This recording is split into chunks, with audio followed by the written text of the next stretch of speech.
குழம்பு தான் செய்ய போறோம். இங்க பாருங்க, அதுவும் சட்டியில தான் செய்ய போறோம். வாங்க தேவையான பொருட்களை பார்க்கலாம். இங்க பாருங்க, நெருப்பு எரியுது. இப்ப சட்டியை வச்சுக்கலாம். தேவையான பொருட்களை பார்க்கலாம்.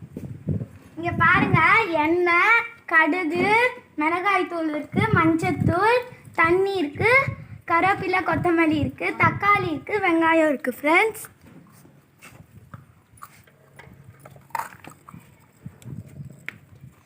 இப்போ எண்ணெய் ஊற்றிக்கலாம்.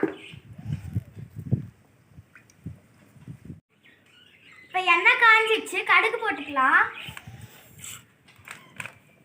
தள்ளி போங்க எல்லாரும்.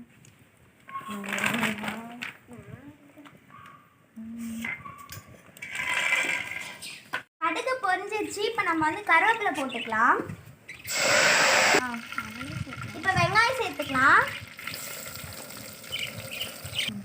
இப்போ வெங்காயத்தை வதக்கிக்கலாம்.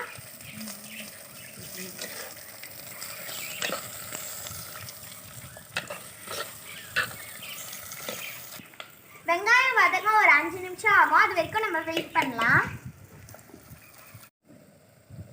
வெங்காயம் வதங்கிடுச்சு. இப்போ தக்காளி போடலாம். ஒன்றும் இல்லை ரஸ்தா, அவ்வளோதான். இப்போ நம்ம கலரிக்கலாம்.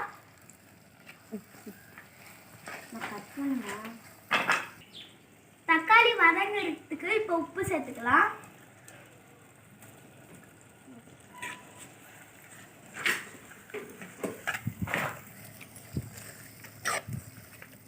இப்போ தக்காளி நல்லா வதங்கிருச்சு. இப்போ நம்ம மிளகாத்தூள் சேர்த்துக்கலாம்.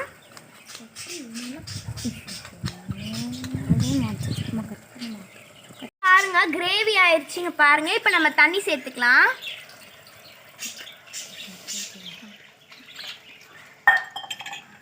இப்போ கொஞ்ச நேரத்துக்கு மூடி வச்சுக்கலாம்.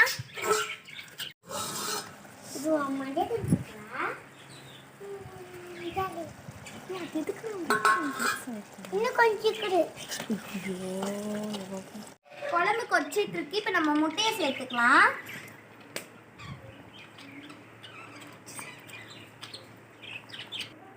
இப்போ ஒரு 10 நிமிஷம் மூடி வச்சுக்கலாம். அப்புறமா ரெடி ஆயிடும். போட்டுக்கலாம்.